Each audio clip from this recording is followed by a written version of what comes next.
So, in front of me I've got Mercedes EQA.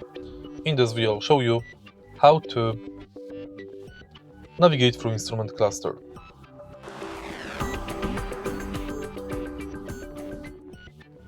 In the beginning, take a look at the instrument cluster, and we are going to navigate through it via this panel.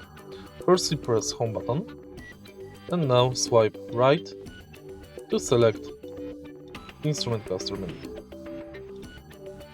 In some menus you can swipe down and up to navigate through them.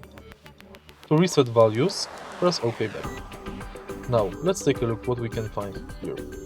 You can find understated menu,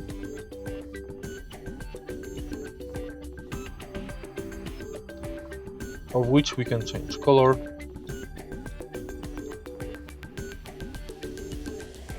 we can find Sport, View, Classic,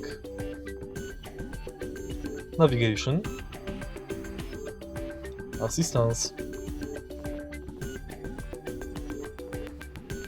and Service Info. If you found this video helpful, please like, comment, and subscribe.